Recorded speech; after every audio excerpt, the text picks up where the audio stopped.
సైనికులు ప్రతి ఒక్కడు, ప్రతి వీర మహిళ, అన్యాయం కోసం తిరగబడ్డ ప్రతి ఒక్కడు శతఘ్నిలా పేలుతాడు.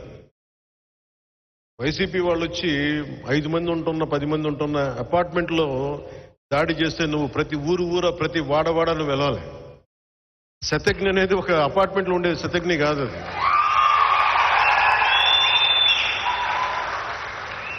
వాళ్ళ మనస్తత్వానికి మనం ఏం సమాధానం చెప్తాం? ఇది నేను దీనికి జనసేన ఆవిర్భావానికి చాలా నలిగాను. పార్టీ పెట్టాలా లేదా అంటే దానికి ముందు మీకు అంటే నేను పంచుకోవాల్సింది, కామన్ మెన్ ప్రొటెక్షన్ ఫోర్స్ అని ఒక సంస్థ పెట్టాను. That is the origin point of Janasena. Janasena ఆవిర్భావానికి మూలం కామన్ మెన్ ప్రొటెక్షన్ ఫోర్స్. ఏ పరిస్థితుల్లో పెట్టాల్సి వచ్చింది అంటే,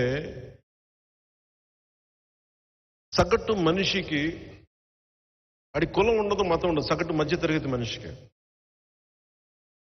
వాడు కట్టుబాట్లను పాటిస్తాడు, చట్టాలకి అతీతంగా వెళ్ళడు, చట్టాలకి లోబడే బతుకుతాడు, భయపడతాడు. పోలీసులు అంటే, లా అంటే భయపడతాడు, చట్టాలంటే భయపడతాడు. కానీ అలాగే పెరిగాను నేను కూడా. ఒకసారి నా కష్టాలు ఎలా ఉన్నాయంటే, నేను తెచ్చిపెట్టుకున్న కష్టాలు కాదు అవి. నా కష్టాలు లేవు. నిజంగా చెప్పాలంటే నేను అరువు తెచ్చుకున్న కష్టాలు నాయన్ని. బంగారం షూటింగ్ చేస్తా ఉంటే నా ఒళ్ళోకి ఒక వడ్డెర కులానికి చెందిన ఒక వ్యక్తి పక్కన రాళ్ళు కొడతా తన బిడ్డ ఇట్లా అయిపోయాడని చెప్పి మొత్తం ధనుర్వాతం వచ్చేసి బిగుసుకుపోయింది. ఆ బిడ్డ ఒక 4 ఏళ్ల బిడ్డ నా ఒళ్ళో పడేసాడు. అన్న ఇతన్ని చెయ్యను. నా ఏడుపు వచ్చేసింది. ఎందుకు సినిమా నుంచి దూరం అయిపోయానంటే, నేను సినిమాలో ఎప్పుడు ఆనందాన్ని చూడలేదు. నేను ఎప్పుడు సినిమాలోకి ఎందుకు వచ్చానంటే, నేను బద్ధకస్తుని కాదని చెప్పడానికి వచ్చాను మా అన్నయ్యకి. నాకు నిజం కోరికలు లేవు. మా అన్నయ్య ఏమనుకుంటారు, వీడు తప్పించుకుని తిరుగుతున్నాడు పని పాట లేక. మా అన్నయ్య ఒకటే మాట అన్నాడు, నీకు చిరంజీవి నీ తమ్ముడు కాకపోతే నువ్వు ఇలాగే ఉంటావురా అని అడిగాడు.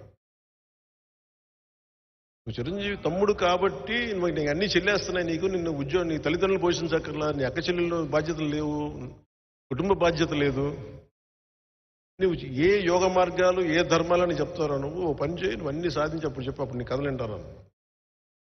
ఇప్పుడు చెప్పాలంటే మన దగ్గర మాకు ఆ అవసరం రాకుండా పోయింది ఇప్పుడు. అంటే అప్పటికి ఇప్పటికీ నేను ఒకటే వ్యక్తిని.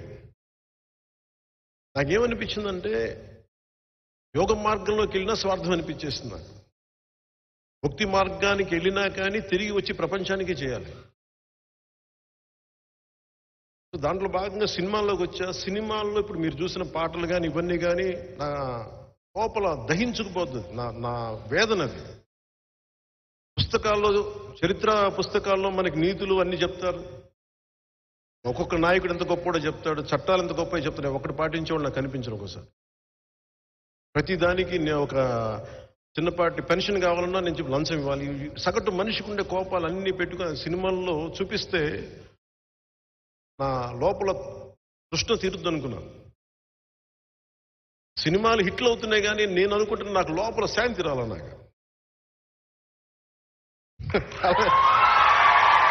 కానీ నేనేం చేశానంటే, ఒక 3-4 సినిమాలు చేసి నేను మా అన్నయ్యకి ఒకటే చెప్పదలుచుకున్నాను. ఆ రోజున నేను బద్దకొస్తుంది కాదు, ఖుషి తర్వాత ఇంకో 3-4 సినిమాలు చేసి 5 సినిమాలు చేసి సినిమాల నుంచి వెళ్ళిపోయి ఏదైనా ఒక ఆశ్రమంలో బతుకుదాం నా కోరిక. అంతమించి వేరే కోరిక లేదు. భగవంతుడు తప్ప అన్నీ ఇచ్చాడు నాకు.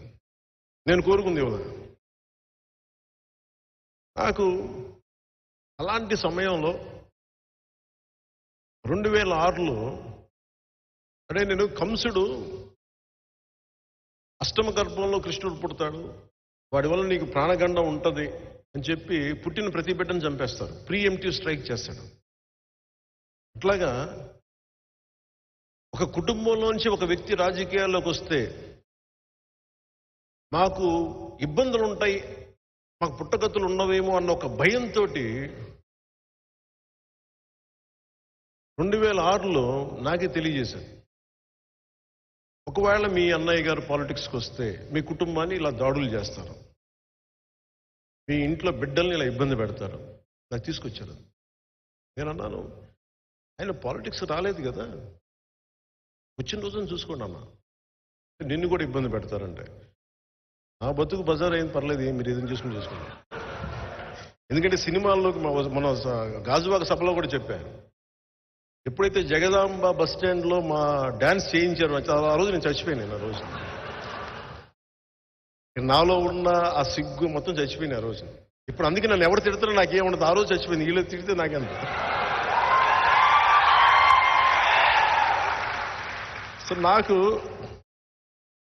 అంటే నిజంగా 2006లో అలా చెప్పి వాళ్ళందరూ కూడా ఇప్పుడు పదవుల్లో ఉన్నారు. వాళ్ళందరూ ఆ మెసేజ్ తీసుకొచ్చిన నిజంగా చేస్తారా అనుకున్నా. ఆ రోజు నుంచి 2008 సమయంలో సంఘటనలు జరిగిపోయినాయి. నేను అందరికీ మొత్తుకుంటూ వచ్చాను, ఇదర్ పాలిటిక్స్ చేద్దాం లేదా వద్దు. బట్ కానీ మనుషులు ఇంత క్రూరంగా ఉంటారా? అధికారంలో ఉన్నవాళ్ళు, ఆ రోజు అధికారంలో ఉన్నవాళ్ళు చేసిన దెబ్బ గాయపరిచేస్తుంది. అంటే దేనికని చూస్తే ఒక సమూహాన్ని ప్రభావితం చేసే ఒక వ్యక్తి రాజకీయాల్లోకి వస్తే మాకు పుట్టగతులు ఉండవని అనే భావనతో పుట్టక ముందే చంపే పరిస్థితిని తీసుకొచ్చారు. మా ఇంట్లో అందరూ మంచివాళ్ళు, చక్కటి మనుషులు. అలా కొట్టిన దెబ్బ తట్టుకోలేకపోయాను. నేను చూసే వాళ్ళకి నేను చాలా ఆవేశపరులా కనిపిస్తాను. అనాలోచితంగా చేశానేమో అనిపిస్తేమో అలా కొన్ని సమయాల్లో. ఏమి కోరుకోను, నాకేముండదు కోరిక. అలాంటి సమయంలో నేను నాకున్న ఇష్టమైన రివాల్వర్ని, నా ప్రాణ రక్షణ కోసం కొనుక్కున్న ఒక రివాల్వర్ని